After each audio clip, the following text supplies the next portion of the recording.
सही। तो this is another example. यहाँ पर मेरे पास एक कोड है। इसका हम देखते हैं स्कोप की इंफॉर्मेशन और सिंबल टेबल में एंट्री होगी क्या। सही। तो मेरे पास सबसे पहले ग्लोबल स्कोप है, दैट इज़ स्कोप ज़ीरो। मैं यहाँ पर लिख देती हूँ ज़ीरो।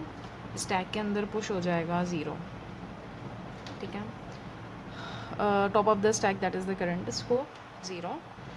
स्टैक में हम सिंबल टेबल में हम एंट्री करेंगे इंटीजर ए नाम का वेरिएबल इन स्कोप ज़ीरो नहीं है तो हम इंसर्ट कर देंगे a integer and zero. Again मेरे पास नया फंक्शन स्टार्ट हुआ है एफ एन, और ये यहाँ से लेकर यहाँ तक जा रहा है, दैट इज़ स्कोप वन, ठीक है। इससे थोड़ा सा,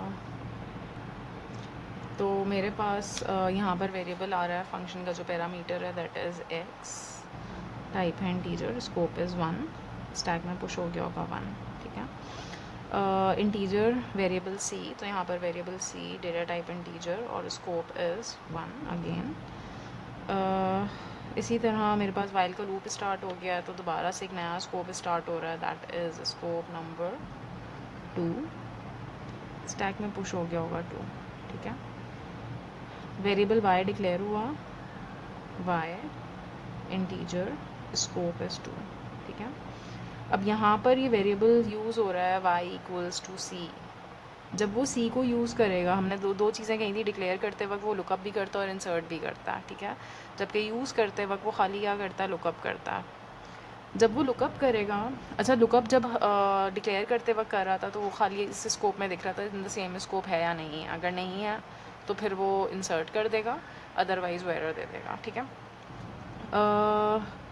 यहाँ पर अगर मेरे पास सपोज़ वेरिएबल यूज़ हो रहा है, यूज़ करते वक्त वो वेरिएबल सी को जाकर लुकअप करेगा। जब वो लुकअप करेगा तो वो देखेगा वेरिएबल सी इन स्कोप, जो करंट स्कोप है that is two. C in scope two नहीं है, करंट स्कोप में तो वेरिएबल सी डिफाइन नहीं था, तो फिर वो अपने पेरेंट स्कोप में भी देखेगा, यानी कि वो जाकर सर्च यहाँ पे भी करेगा, यहाँ पे भी करेगा और यहाँ पे भी करेगा, सब जगह जाकर देखेगा। अगर कहीं पर भी नहीं होता तो उसका मतलब है वेरिएबल सी डिफाइन नहीं था और वो इसको एरर दे देगा अनडिक्लेयर्ड वेरिएबल का, जो ये यहाँ पर वाई इक्वल्स टू सी है, ठीक है। हम सी को यूज़ कर रहे हैं। अच्छा, अगर अब मैं यहाँ पर जब सर्च करूँगी तो वेरिएबल सी को पहले टू में करूँगी, टू में मुझे नहीं मिला, वेरिएबल सी को लुकअप करूँगी इन वन में तो वन में मिल जाएगा, तो वो कह देगा वैलिड है, ठीक है। वो आगे चलेगा। जब आगे चलेगा यहाँ पर स्कोप ख़त्म हो गया तो टू यहाँ से पॉप हो जाएगा स्टैक में से, सही है।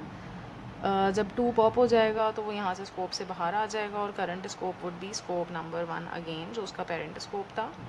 यहाँ पर हो रहा है वाई प्लस प्लस, तो वो अगेन अब वाई को जाकर लुकअप करेगा। वाई को लुकअप कहाँ कहाँ करेगा, लुकअप करेगा वाई को इन स्कोप वन, यानी कि जो करंट स्कोप है नहीं मिला, तो पेरेंट स्कोप में देखेगा लुकअप इन, जो कि ग्लोबल स्कोप है, lookup in scope zero, zero में भी नहीं मिला, तो दिस इज़ एन एरर, ठीक है। ये चीज़ फिर एरर होगी, सिमेंटिकली गलत है, ठीक है। Variable Y is not defined, इसका एरर आ जाएगा। अच्छा, इसके बाद अगेन स्कोप ख़त्म हो गया तो यहाँ से पॉप हो जाएगा अगेन, जो करंट स्कोप है that is zero. Function start हुआ मेन का तो नया स्कोप स्टार्ट हो गया that is scope number three. Push कर देंगे स्टैक के अंदर, current scope is scope number three. यहाँ पर मेरे पास वेरिएबल डिफ़ाइन हो रहा है एक्स और वाई। एक्स को जब वो डिफ़ाइन करेगा तो वो देखेगा करंट स्कोप में नहीं है, जबकि ऑलरेडी एक्स डिफ़ाइन था लेकिन वो स्कोप अलग था और ये स्कोप अलग है, तो वो उसको एंटर कर देगा सिंबल टेबल में इन स्कोप थ्री। इसी तरह वाई को भी एंटर कर देगा इन स्कोप थ्री, और यहाँ पर वाई इक्वल्स टू ए जब हम कर रहे होंगे तो वाई को लुकअप करेगा तो कौन सा वाला वाई यूज़ होगा, पहले करंट वाले स्कोप में देखेगा दैट इज़ स्कोप थ्री में, तो स्कोप टू में भी वाई था, सही है, लेकिन वो जब लुकअप करेगा तो वो थ्री में और ज़ीरो में ही करेगा, जो उसका अपना स्कोप है और पेरेंट स्कोप है। ये खाली हम यूज़ करते वक्त पेरेंट स्कोप को देखते हैं, सही है। जब डिक्लेयर कर रहे होते हैं तो सिर्फ हम करंट स्कोप को देखते हैं। तो यहाँ पर मैं ये चीज़ लिख भी देती हूँ ताकि क्लियर हो जाए। मैंने कहा था वेरिएबल को हम या तो डिक्लेयर कर होंगे या फिर हम यूज़ कर होंगे। जब डिक्लेयर करेंगे तो हम लुकअप करेंगे डिक्लेयर करने से पहले, और लुकअप सिर्फ अपने स्कोप में करेंगे, सही है। लुकअप उसी तरह नेम और स्कोप से होगा, लेकिन स्कोप सिर्फ अपना स्कोप होगा। और अगर लुकअप करने के बाद वो कह देता है कि ये वेरिएबल नहीं है, तो लुकअप का फंक्शन उसको रिटर्न करके दे देगा नल, सही है। अगर वो नल रिटर्न करता है तो फिर वो क्या कर देगा, इंसर्ट कर देगा। और इंसर्ट किस किस चीज़ को करेगा, उसके नाम को, उसकी टाइप को और उसके स्कोप को। ठीक है, ये काम हम कब करेंगे, जब हम डिक्लेयर करेंगे। जब हम वेरिएबल को यूज़ कर रहे होंगे, जब हम वेरिएबल को यूज़ करेंगे तो हमें इंसर्ट तो कुछ नहीं करना, हमें खाली लुकअप करना है।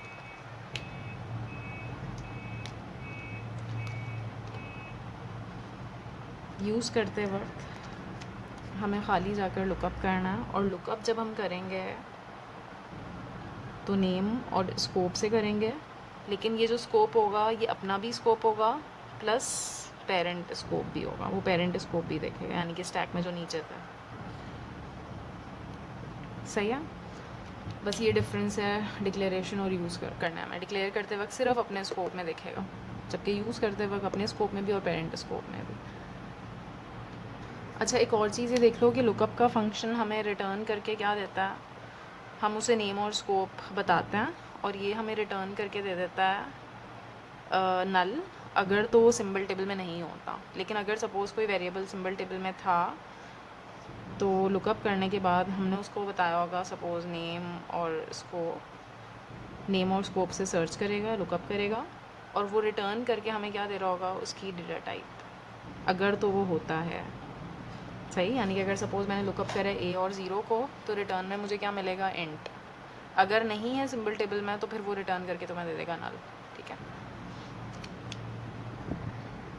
अच्छा, अब मेरे पास वही डिक्लेरेशन वाली CFG है, बस मैंने यहाँ पर चेंज कर दिया इक्वल आइडिया इक्वल कांस्टेंट कर रहे थे। लेकिन मैंने बात पहले भी कही थी कि जब हम एक्सप्रेशन की CFG देख लेंगे तो इक्वल किसी भी एक्सप्रेशन के साथ हो सकता है। सही, तो हमने एक्सप्रेशन की CFG बना ली थी, तो इक्वल के बाद एक्सप्रेशन आ सकता है, कोई भी एक्सप्रेशन हो सकता है वो। ठीक है, बाकी वही CFG है। तो मैंने यहाँ पर एक इनपुट लिया है इंटीजर a, b और उसके लिए मैंने पार्स ट्री ड्रॉ कर दिया। मैं नहीं जा रही हूँ कि किस तरह बनेगा, तुम लोगों को पता है कैसे बनता है। ठीक है, डिक्लेरेशन में DT इनिट लेस था, इनिट में नल ले लिया, तो यहाँ से मुझे मिल गया DT से इंट, ID से A, कॉमा था तो लिस्ट से मुझे मिल गया comma ID that is B और सेमीकोलन लिस्ट से। ठीक है, तो यहाँ से इनपुट पार्स हो रहा है। अब हमें ये देखना है कि सिमेंटिकली जब हम देखते हैं कोड को तो वो किस तरह से वेरीफाई कर रहा होता है। हमने CFG से तो देख लिया कि सिंटेक्स सही है या नहीं है। अब इसी CFG को हमें अपडेट करना है और अपडेटेड जो CFG होगी हम उसे कहेंगे कॉन्टेक्स्ट फ्री ग्रामर। हम इससे पहले बना रहे थे, दैट वाज दिस। अब जो ग्रामर होगी that is context sensitive grammar, CSG। ठीक है, ये आगे मैं बताऊँगी क्या होती है, किस तरह बनती है। हम इसी के अंदर एट्रीब्यूट्स ऐड कर देते हैं, या फिर हम इसे एट्रीब्यूटेड ग्रामर भी कहता है। सही है, यानी कि हमारे पास जो सिंपल CFG हम इसे कन्वर्ट करेंगे into attributed CFG, attributed grammar. ठीक है, एट्रीब्यूटेड ग्रामर किस तरह बनती है। अब क्योंकि मैंने कहा था कि सिमेंटिक में हम क्लास पार्ट नहीं देखेंगे, अब हम वैल्यू पार्ट देखेंगे, क्योंकि हमें सिंबल टेबल में एंट्री करनी है। ठीक है, तो सिंबल टेबल में एंट्री करने के लिए मुझे टाइप चाहिए। जैसे ही मेरे पास DT आया, यानी कि जैसे ही तुमने पार्स करा होगा DT को, तो तुम्हें पता चल गई होगी टाइप क्या है। जो DT था वो क्लास पार्ट था, जो इसका वैल्यू पार्ट होगा दैट इज़ टाइप। ठीक है, तो तुम्हारे पास टोकन में वैल्यू पार्ट मौजूद है। तो मैं यहाँ पर कह देती हूँ कि जो टाइप होगी, जैसे ही DT आया तो यहाँ से हमें पता चल गई होगी वेरिएबल की टाइप क्या है, दैट इज़ DT का वैल्यू पार्ट। मैं लिख रही हूँ DT डॉट वैल्यू पार्ट, जो भी उसका वैल्यू पार्ट होगा वो उसे हम डाल देंगे T के अंदर, दैट इज़ अ वेरिएबल जो उसकी टाइप बता रहा होगा। सिंबल टेबल में हमें डालने के लिए हमें 3 चीज़ें चाहिए थी, नेम चाहिए था, टाइप चाहिए था और स्कोप चाहिए था। तो हमारे पास टाइप तो आ गई है, अब हमें नेम और स्कोप की ज़रूरत है। अच्छा, स्कोप तो मैंने अभी बताया था कि स्कोप हमारे पास एक वेरिएबल होगा जो कि ग्लोबल वेरिएबल होगा। इनिशियली उसकी वैल्यू 0 होगी, जैसे जैसे स्कोप स्टार्ट होगा हम वेरिएबल में इंक्रीमेंट करते जाएंगे। तो इसका मतलब है कि स्कोप की इन्फॉर्मेशन हमारे पास ऑलरेडी मौजूद होगी। तो यानी कि जब मैं डिक्लेरेशन की CFG पर आई होंगी तो मेरे पास स्कोप की इन्फॉर्मेशन ऑलरेडी मौजूद होगी। सही है, टाइप मुझे यहाँ से पता चल गई है। ID जैसे ही आएगा तो जैसे ही ID आया तो उसको पता चल जाएगा वेरिएबल का नाम क्या है, जो कि मुझे सिंबल टेबल में ऐड करना है। जो ID का वैल्यू पार्ट होगा, ID is the class part, जो उसका वैल्यू पार्ट होगा वो वेरिएबल का नाम होगा। अब जैसे ही मुझे टाइप पता चल गई, नाम पता चल गया, स्कोप मुझे ऑलरेडी पता था, ये तीनों चीज़ें मुझे इन्फॉर्मेशन कंप्लीट हो गई। इन्फॉर्मेशन जैसे ही कंप्लीट होगी तो वो उसे क्या काम करना था, उसे जाकर क्या करना था, लुकअप करना था। और लुकअप किस चीज़ से करेगा वो, नेम और स्कोप से। सही है, नेम और स्कोप मेरे पास दोनों चीज़ें मौजूद हैं। अगर लुकअप करने के बाद लुकअप का फंक्शन इसे रिटर्न कर देता है नल, तो इसका मतलब क्या था, मैंने अभी बताया था, अगर वो नल रिटर्न करे इसका मतलब है वो सिंबल टेबल में नहीं है। सही, तो मैंने यहाँ पर लिख देती हूँ, अगर लुकअप का फंक्शन इक्वल इक्वल नल रिटर्न कर देता है तो फिर वो क्या कर देगा, insert name type and scope. Otherwise यहाँ पर आ जाएगा रीडिक्लेरेशन का एरर। अगर वो लुकअप करने के बाद वो देखता है कि सिंबल टेबल में ये ऑलरेडी मौजूद है तो फिर वो एरर दे देगा रीडिक्लेरेशन का।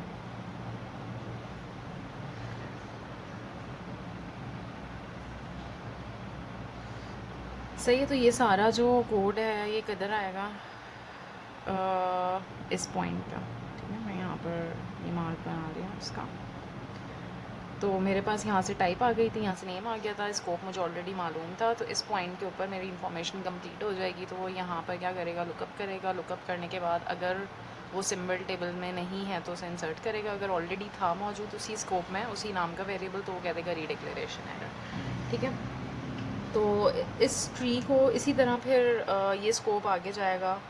जब वो लिस्ट को कॉल करेगा तो लिस्ट में वो भेज रहा होगा, क्योंकि आगे जितनी भी कॉमा आईडी करके जितने भी वेरिएबल्स आएंगे। सही है, तो मैंने अगर यहाँ पर लिखा था integer a comma b comma c, जितने भी वेरिएबल्स हैं a comma b comma c comma d, जितने भी वेरिएबल्स हैं उन सबकी टाइप क्या होगी, इंट ही होगी, क्योंकि इनिशियली हमने टाइप इंट रखी थी। सही है, तो टाइप जो होगी वो आगे जितने भी वेरिएबल्स हैं उन सबको पास हो रही होगी। यहाँ से जो मेरे पास टाइप आई थी इसको पास कर देगा लिस्ट को। सही है, लिस्ट के पास टाइप मौजूद है, स्कोप उसके पास मौजूद है। तो अब वो क्या करेगा, यहाँ से मेरे पास आईडी आ गई। आईडी से मुझे अगेन जिस तरह यहाँ से नाम पता चला था तो आईडी से मुझे नाम पता चल जाएगा जो इसका वैल्यू पार्ट होगा। तो मुझे टाइप और स्कोप मालूम है, स्कोप यहाँ से आ रहा था, टाइप यहाँ से आ गई है, नाम मुझे यहाँ पता चल गया। तो अगेन वही काम करेंगे जो हमने इस पॉइंट पर करा था, लुकअप करेंगे। लुकअप करेंगे इस नाम के वेरिएबल को इन दिस स्कोप। अगर वो नहीं होता तो इंसर्ट कर देगा name type scope, otherwise redeclaration error आ जाएगा। अगेन यहाँ पर जो टाइप थी वो पास कर देगा लिस्ट को, लेकिन क्योंकि लिस्ट में आगे सेमीकोलन आ रहा तो वो उस टाइप का फिर कुछ नहीं करेगा। ठीक है, अच्छा, ये जो ट्री हमने बनाया है इस ट्री को हम कहते हैं एट्रीब्यूटेड ट्री या फिर एनोटेटेड ट्री। ठीक है, एनोटेटेड कहते हैं सजावट को, तो उससे ये निकला है एनोटेटेड ट्री, या फिर हम इसे कहते हैं एट्रीब्यूटेड ट्री। हमने उसी ट्री के अंदर एट्रीब्यूट्स ऐड कर दिया। सही, यानी कि हमारे पास वही पार्स ट्री है लेकिन हमने उसमें एट्रीब्यूट्स ऐड कर दिए। तो ये जो ट्री अब बना है ये सब कहते हैं एट्रीब्यूटेड ट्री।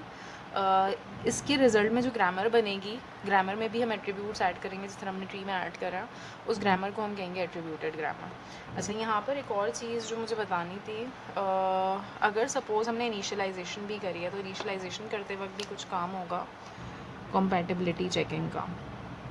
सपोज़ मैंने लिखा था integer a comma b equals to 5।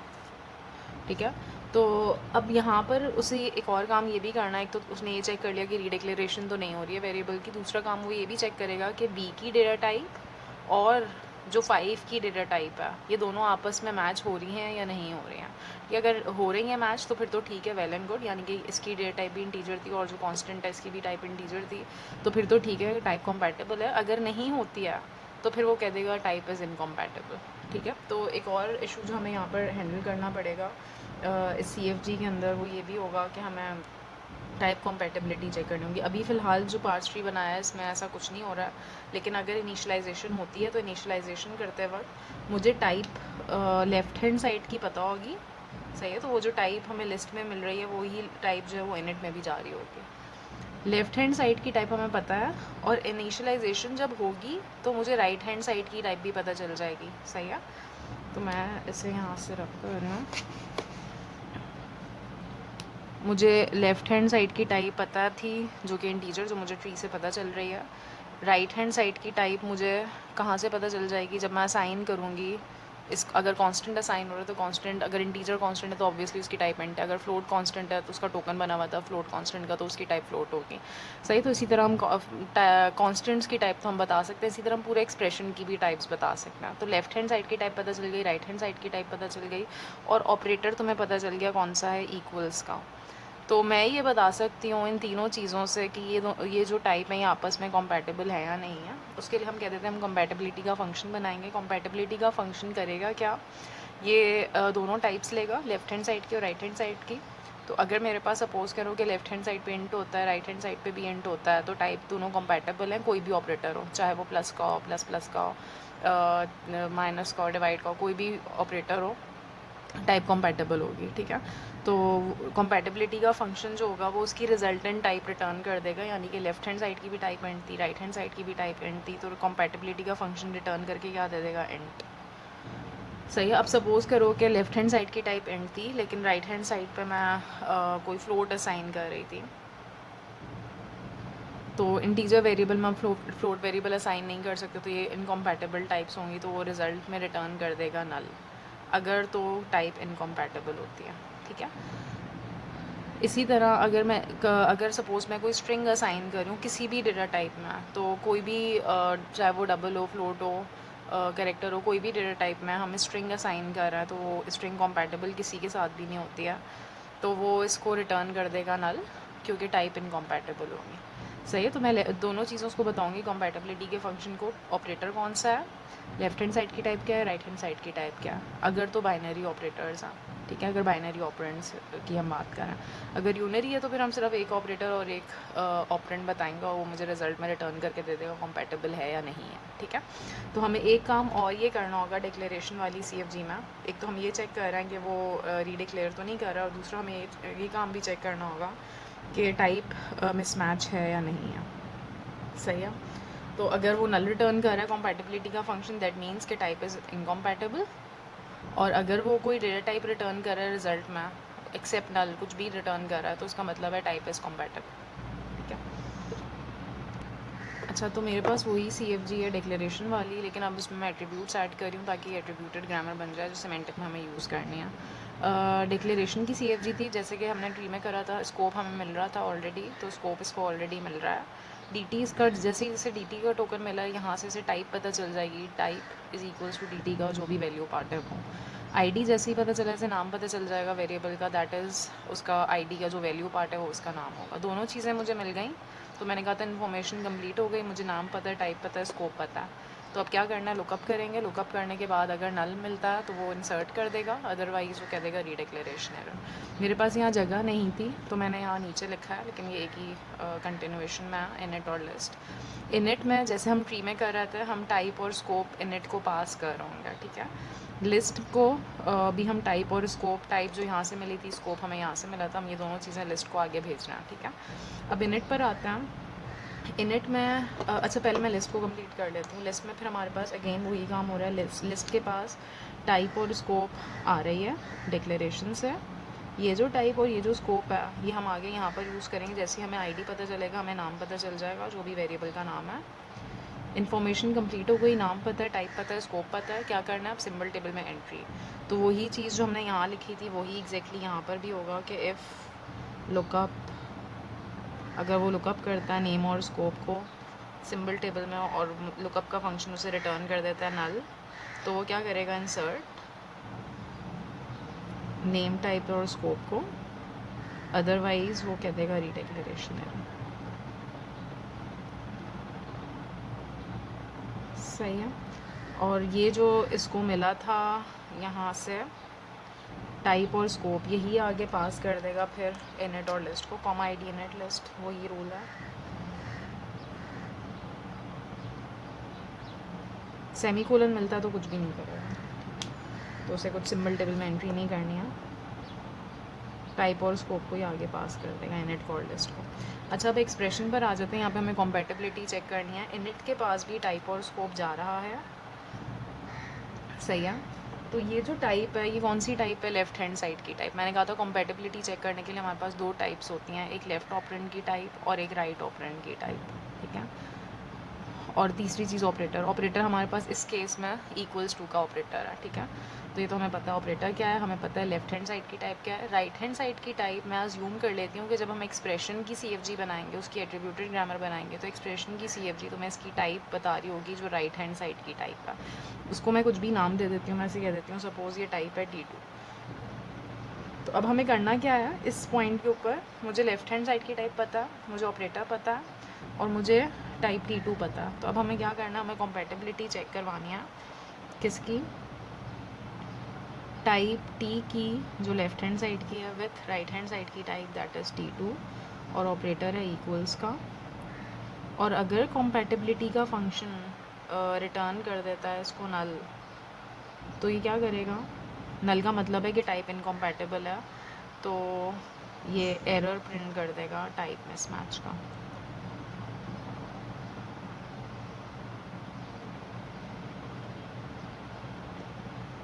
सही है। ये अब हमारी CFG कंप्लीट हो गई है डिक्लेरेशन वाली। अगेन हम यहाँ पर, अच्छा एक्सप्रेशन की CFG को हम टाइप भी दे रहे होंगे और स्कोप भी दे रहे होंगे, वो बाद में जब हम एक्सप्रेशन करेंगे तो फिर पता चल जाएगा कि स्कोप क्यों दे रहा। वो आगे अपनी एक्सप्रेशन में यूज़ करेगा स्कोप को। लेफ्ट हैंड साइड की टाइप T थी, राइट हैंड साइड की टाइप T2 थी, ऑपरेटर इक्वल्स था। कॉम्पैटिबिलिटी का फंक्शन अगर रिटर्नल कर देता है तो टाइप मिसमैच, अदरवाइज़ वो कुछ भी नहीं करेगा। अगर टाइप इनकॉम्पैटिबल नहीं है तो फिर वो कुछ भी नहीं करेगा, सही, वो आगे जाएगा। ये जो CFG हमने बनाई है, इस CFG को हम कहते हैं कॉन्टेक्स्ट सेंसिटिव ग्रामर। ये अब CFG नहीं है, ये कॉन्टेक्स्ट सेंसिटिव ग्रामर या फिर एट्रीब्यूटेड ग्रामर है ये, सही है। क्योंकि हमने इसमें कुछ एट्रीब्यूट्स ऐड कर दिए। अब एट्रीब्यूटेड ग्रामर होती क्या है, मैं ऐसे यहाँ से रब कर रही हूँ।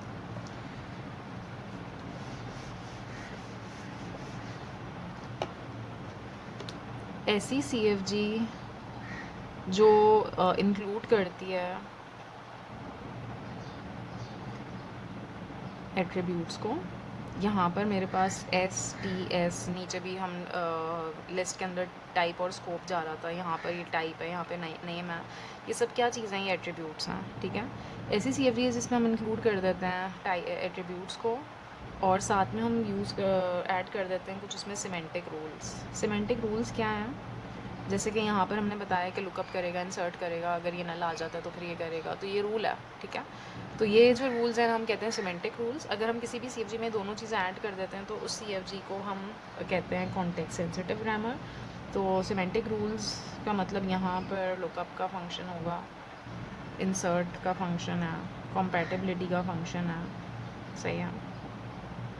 ये सारे जो फंक्शंस हैं ये इसके सिमेंटिक रूल्स में ऐड होंगे, ठीक है। तो अगर हम किसी भी CFG में दोनों चीज़ें ऐड कर दें, उसके एट्रीब्यूट्स और सिमेंटिक रूल्स, ऐसी CFG को हम कहते हैं एट्रीब्यूटेड ग्रामर या फिर कॉन्टेक्स्ट सेंसिटिव ग्रामर। अब एट्रीब्यूट्स जो होते हैं किसी भी CFG में, किसी भी कॉन्टेक्स्ट सेंसिटिव ग्रामर में या एट्रीब्यूटेड ग्रामर में, एट्रीब्यूट्स जो होते हैं वो दो तरह के होते हैं, सही है। This is very important. कुछ एट्रीब्यूट्स होते हैं वो इनहेरिटेड होता है और कुछ एट्रीब्यूट्स होते हैं वो सिंथेसाइज्ड होते हैं, सही है। इनहेरिटेड एट्रीब्यूट्स कौन से होता है, जैसे कि स्कोप, डिक्लेरेशन के पास खुद नहीं था, वो उसके पास ऊपर से कहीं से आया है, जिसने डिक्लेरेशन को कॉल करा होगा उसने इसको स्कोप पास किया होगा। तो स्कोप कौन सा एट्रीब्यूट है, इनहेरिटेड एट्रीब्यूट है। जो भी एट्रीब्यूट ट्री में, जब हमने ट्री बनाया था मैंने उसे रब कर दिया, लेकिन तुम लोग अपने पास दोबारा नोट करना, ट्री एक दफ़ा बनाकर देखना और उसमें ये चीज़ देखना कि ऐसे एट्रीब्यूट्स जो कि हम ट्री में ऊपर से नीचे की तरफ पास कर रहे हैं, वो एट्रीब्यूट्स कौन से होते हैं, इनहेरिटेड। और ऐसे एट्रीब्यूट्स जो कि हम ट्री में नीचे से ऊपर की तरफ पास कर रहे हैं, जो उसको रिटर्न करके दे रहा है वो from the leaf nodes towards ऊपर वाली नोड्स, ठीक है, वो उन एट्रीब्यूट्स को हम कहते हैं सिंथेसाइज्ड एट्रीब्यूट्स, ठीक है। तो अगर पेरेंट टू चाइल्ड आ रहा है तो फिर पेरेंट टू चाइल्ड जा रहे हैं या फिर सिबलिंग टू सिबलिंग जा रहे हैं, जैसे कि हम लिस्ट में पास कर रहे थे, देख लेना तुम लोग खुद ही कि लिस्ट के अंदर आगे वो भेज रहा था यहाँ से, ये अपने सिबलिंग को दे रहा था टाइप, ठीक है, DT से जो टाइप पता चली थी और वो अपने सिबलिंग को दे रहा था, दैट इज़ लिस्ट, ठीक है, या लिस्ट अपने सिबलिंग को देता है किसी और नॉन टर्मिनल को। तो ये जो एट्रीब्यूट्स होंगे, इन एट्रीब्यूट्स को हम कहते हैं इनहेरिटेड एट्रीब्यूट, जो कि पेरेंट टू चाइल्ड जा रहा होता है या फिर सिबलिंग टू सिबलिंग जा रहा होता है। सही है। सिंथेसाइज एट्रीब्यूट्स वो होते हैं जो चाइल्ड टू पेरेंट जा रहा होता है, नीचे से ऊपर जा रहे होते हैं ट्री में।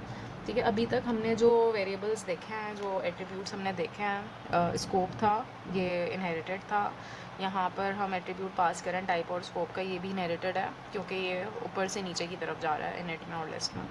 सही है। इसी तरह इनिट और लिस्ट में जब हमने डिफ़ाइन करा था, तो यहाँ पर हमारे पास टाइप जो था वो इनहेरिटेड एट्रीब्यूट था, क्योंकि इनिट को वो यहाँ से पता चल रहा था dt से, जो लेफ़्ट हैंड साइड की टाइप थी। अच्छा, अब हमने एक्सप्रेशन में जो एक देखा था कि हमें एक्सप्रेशन की टाइप हमें एक्सप्रेशन की CFG बता रही होगी। सही है। तो वो एक्सप्रेशन की CFG से नीचे से ऊपर की तरफ आ रही होगी, टाइप T2 जैसे हम कह रहा था। तो T2 was a synthesise attribute. ठीक है, ये इनहेरिटेड एट्रीब्यूट नहीं था, ये सिंथेसाइज था। ये एक्सप्रेशन की CFG से उसको मिल रहा है, वापस रिटर्न होकर आ रहा। सही है। तो T2 वॉज सिंथेसाइज। इसके अलावा जितने भी एट्रीब्यूट्स थे वो सारे इनहेरिटेड था इस CFG के अंदर। ठीक है। अच्छा, एक और चीज़ जो इसमें बतानी थी वो ये कि इनहेरिटेड एट्रीब्यूट्स और सिंथेसाइज एट्रीब्यूट इम्प्लीमेंटेशन जब हम करते हैं सिमेंटिक ग्रामर, सिमेंटिक एनालिसिस की या सिमेंटिक एनालाइज़र की, तो वहाँ पर हम इनहेरिटेड एट्रीब्यूट्स को जो है वो पास बाय वैल्यू कर रहे होता है जब हम फंक्शंस बनाते हैं, और जो सिंथेसाइज एट्रीब्यूट्स हैं वो पास बाय रेफरेंस हो रहे होता है। सही है। अब ये तुम लोगों ने प्रोग्रामिंग में पढ़ा होगा, पास बाय वैल्यू और पास बाय रेफरेंस, यानी कि पॉइंटर्स के थ्रू जो पास हो रहे होते हैं, या फिर आउट और एफ का जो कीवर्ड होता है C# में, उसके थ्रू जो पास हो रहे होते हैं। These are synthesize attributes. और इनहेरिटेड एट्रीब्यूट्स को हम हमेशा पास बाय वैल्यू करते हैं। ठीक है, फंक्शन से पास बाय वैल्यू कर रहे होता है।